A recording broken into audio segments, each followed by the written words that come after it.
Les vraies voix Sud Radio, le grand débat du jour. Et colère des syndicats pénitentiaires après la demande d'extraction de Mohamed Amra la semaine prochaine pour être auditionné par des juges à Paris. Son évasion sanglante au péage d'Incarville avait coûté la vie à 2 agents pénitentiaires l'an passé. Bruno Retailleau préférait une audition en visio ou dans la prison. Alors parlons vrai.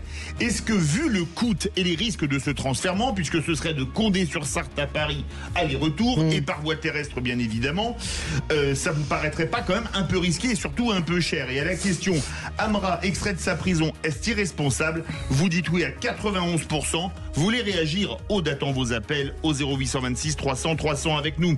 Wilfried Fonck, secrétaire national du syndicat pénitentiaire UFA-PUNSA. On fait un tour de table. Philippe Bilger.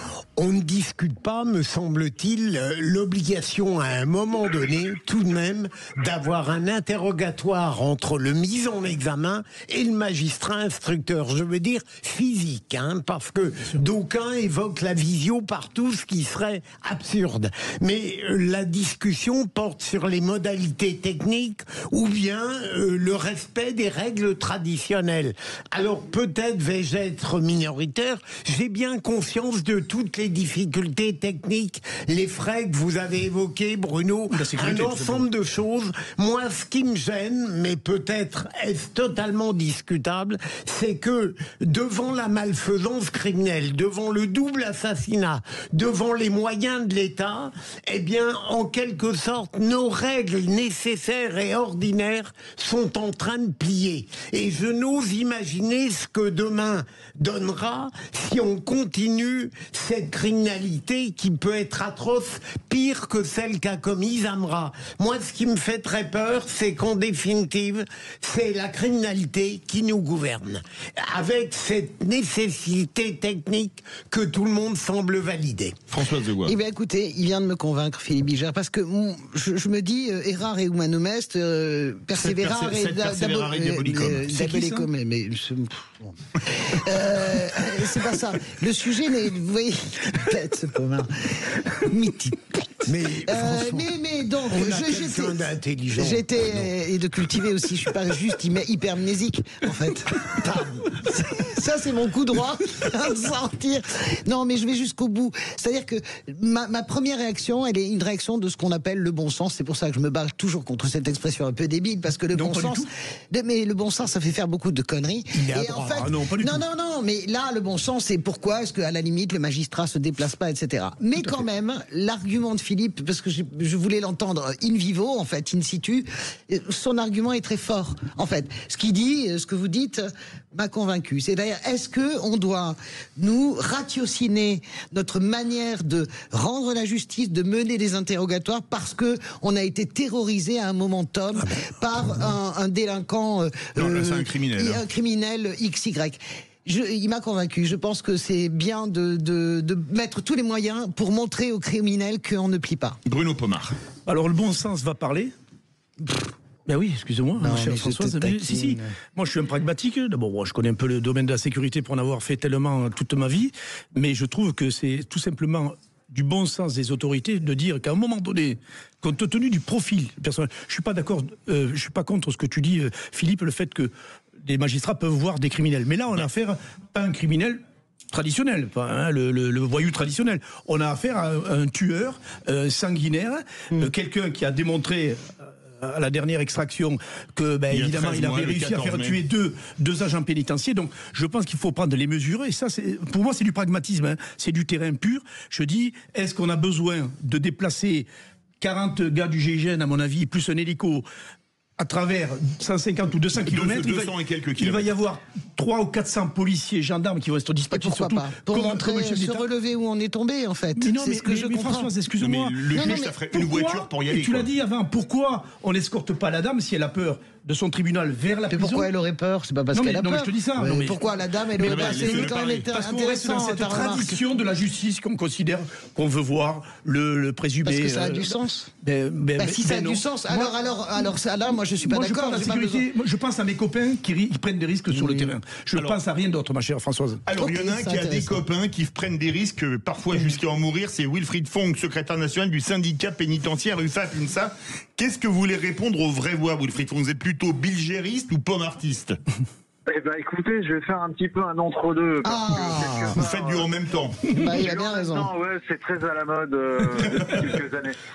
Ceci étant, non, mais je comprends, j'entends ce que dit Philippe et je pense que sa réflexion est remplie de sagesse au niveau philosophique, parce qu'effectivement, ce n'est pas à la criminalité finalement de dicter la manière dont la justice doit être rendue dans ce pays. Pour autant, il faut tout de même entendre aussi l'émoi que peut susciter cette annonce de l'extraction de cet individu au niveau des personnels, parce que nous, on est toujours sous le coup de la perte de nos 2 camarades, des blessures qui ont été infligées à nos 3 autres camarades aussi, et qui aujourd'hui sont en train de lutter pour essayer de reprendre une vie normale tant bien que mal, et qui quelque part, on avait aussi engagé nous tout un travail avec le ministère de la Justice, la direction de l'administration pénitentiaire, pour essayer de trouver des solutions pour pouvoir garantir la sécurité des personnels sur ce type de mission-là. Et effectivement, la visioconférence en fait partie. Effectivement, le déplacement du magistrat sur le lieu même de la détention en font partie. Et quelque part aujourd'hui, c'est l'individu qui est à l'origine de toute cette réflexion-là qui vient s'asseoir dessus. Et nous, on ne peut pas accepter ce genre de choses. C'est pas du tout acceptable pour le coup, parce que on pense toujours aux familles qui ont été touchées par ça. Et puis aujourd'hui, c'est eux. Demain, ce sera qui ? Vous voulez témoigner, tiens, vous êtes gardien de prison, vous avez déjà eu à transporter, à faire un transfèrement d'individus particulièrement dangereux. Venez témoigner au 0826 300 300. Alors, Philippe Bilger. Est-ce que vous ne craignez pas, Wilfried, que finalement, j'ai bien conscience des modalités techniques et des contraintes financières, et notamment de ce que l'administration pénitentiaire, qui a été tragiquement touchée, souhaite, mais comment va-t-on à l'avenir? Est-ce qu'on va discriminer?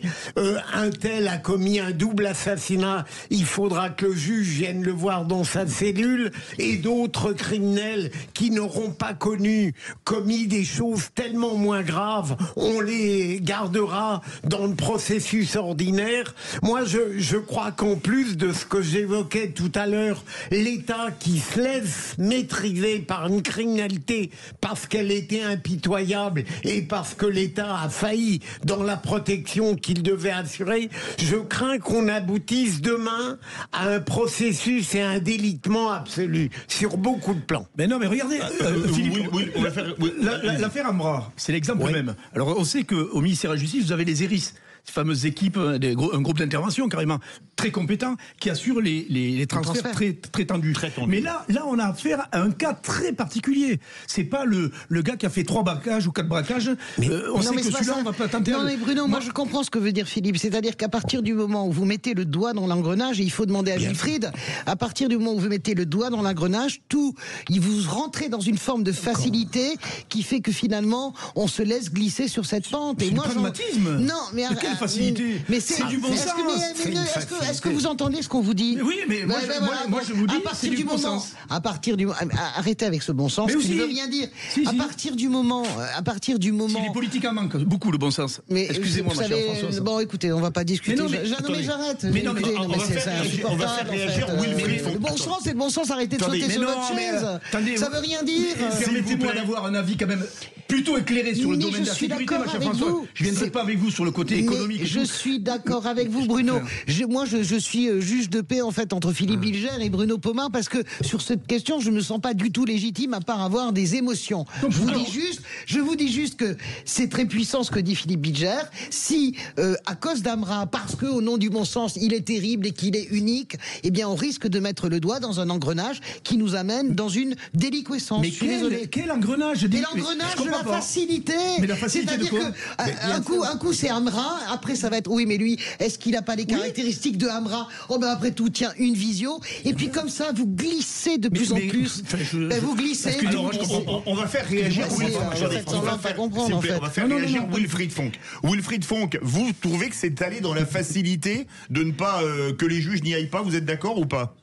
Alors l'objectif, c'est pas de tomber dans la facilité. L'objectif, c'est de trouver des solutions et de rester pragmatique. Alors oui, aujourd'hui, on a une justice qui fonctionne d'une certaine manière, avec d'énormes carences, notamment en matière de sécurité et notamment ceux des convois pénitentiaires. Derrière, est-ce qu'il n'est pas temps, à un moment donné, de s'interroger aussi sur la manière dont la justice fonctionne? Nous, on développe une idée qui est celle des établissements spécialisés et adaptés au profil des détenus. Mais cela ne peut être possible aussi si on l'intègre dans le fonctionnement global de la justice. Pourquoi ne pas créer demain des cités judiciaires avec des tribunaux et des bureaux d'instruction, avec des établissements pénitentiaires intégrés dans ce type de cité-là, à l'intérieur desquels on pourrait faire circuler les détenus dans des tunnels souterrains, comme c'était le cas dans certaines vieilles maisons d'arrêt qui donnaient directement dans les tribunaux et où finalement on n'avait pas besoin de les sortir à l'extérieur.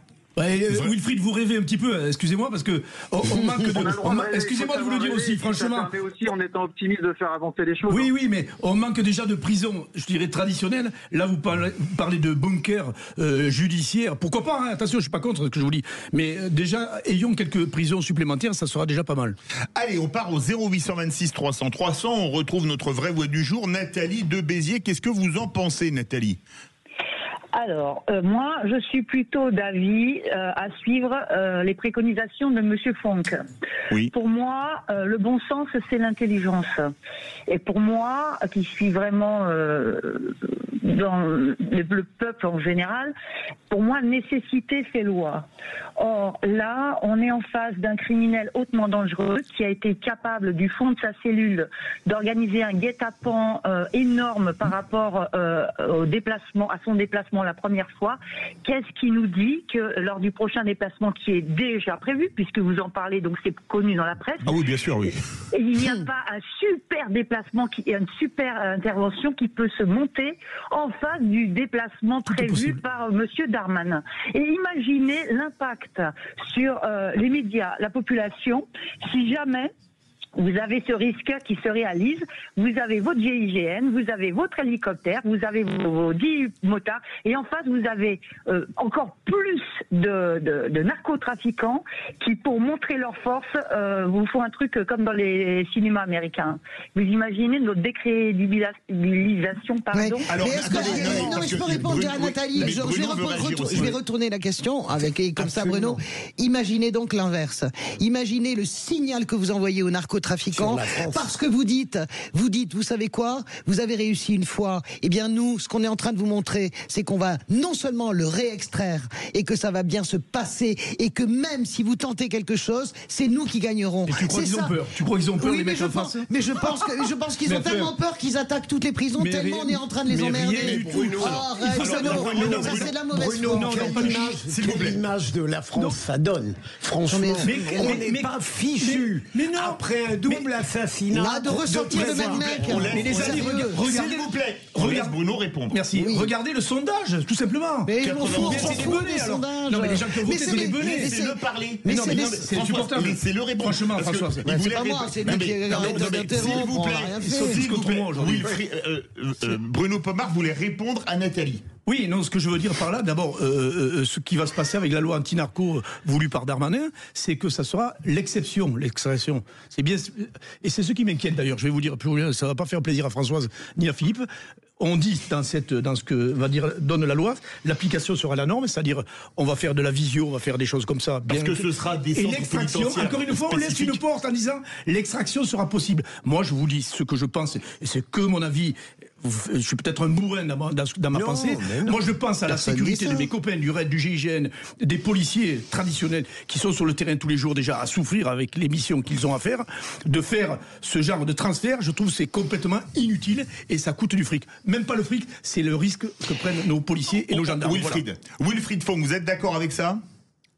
C'est sûr que quand on regarde un peu la balance risque-bénéfice, aujourd'hui la balance penche plutôt en faveur du risque que du bénéfice. Donc oui, il faut aujourd'hui être pragmatique et en effet, je pense que il faut savoir faire preuve de discernement et qu'en fonction des profils, en fonction des risques et des risques évalués, avérés, oui, derrière il faut s'adapter en conséquence parce que quand bien même la justice doit rester humaine, parce que ça reste une justice humaine, quoi qu'il en soit, mais derrière il est hors de question d'aller exposer sauver des vies humaines parce que ce sont des pères, des mères de famille et qui sont attendus chez eux le soir en rentrant après leur boulot. Ben, je vais répondre à ça avec l'exemple italien d'un de nos héros qui est Giovanni Falcone et Paolo Borsellino, qui disait exactement ce que Philippe Bilger est en train de dire et moi aussi. Il refusait par exemple de renoncer au transfert et il en est mort. Et Borsellino en est mort aussi.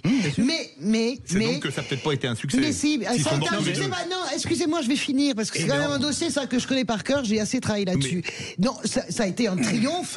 Aujourd'hui en Italie, ça a été un triomphe. C'est le point de départ. Borsellino et Falcone, c'est le point de départ de la bataille gagnée sur la mafia italienne et sur notamment la Camorra. Je suis désolé de vous le dire. Sur le coup des transferts. Françoise, arrête. Est-ce que je peux finir? Mais non. C'est le travail de fond que font les juges, les enquêteurs et tout. C'est pas le fait de transférer ou pas des mecs. Est-ce que je peux finir ce que disait Falcone sur le combat contre la mafia? C'est un combat aussi puissant sur le plan pragmatique et d'enquête que sur le plan symbolique. C'est aussi puissant d'être capable de dire je suis Falcone et Borsellino, je continue à travailler et à aller et à fonctionner de la même manière. Et c'est aussi comme ça. Ne crois pas que tu décourages pas les narcotrafiquants. Ils ont foutu tout le monde en prison. Ça c'est sûr, mais encore une fois, ne t'arrête pas juste sur le coup. Je me déplace et c'est ce qui a fait que. C'est pas ce que je veux dire. Il parlait de l'élément puissant qui consistait à dire à la mafia nous ne changerons pas à cause de vous et de la terreur que vous imprégnez. Merci beaucoup Wilfried Fonck, secrétaire national du syndicat pénitentiaire UFAPUNSA pour ce débat enflammé. Avant de faire le qui c'est qui l'a dit en compagnie de Nathalie de Béziers, notre auditrice du jour, on va vous faire des cadeaux. Ah ouais. Allez, à l'occasion de la fête de la radio, nous offrons, Sud Radio et Muse vous offrent des récepteurs DAB+, Muse ou Muse, selon que vous prononciez à la française ou à l'anglaise. Allez, tiens, Philippe Bilger, un chiffre entre 1 et... Je vous dis pas 0, vous serez capable de dire 0. Entre 1 et 10. Allez, 8. Le 8. Le 8e appel au 0826 300 300 gagne un récepteur DAB++ qui fait également l'AFM. Il a un écran LCD, un tuner FM intégré, une prise casque, 60 stations en mémoire et c'est un cadeau Sud Radio et Muse. Le 0826 300 300, le 8e appel. On se retrouve tout de suite avec Nathalie pour le qui c'est qui l'a dit. Sud Radio, c'est votre opinion qui compte. J'adore Sud Radio et alors des choses positives à prendre et des informations que l'on n'a pas ailleurs. Sud Radio, parlons vrai.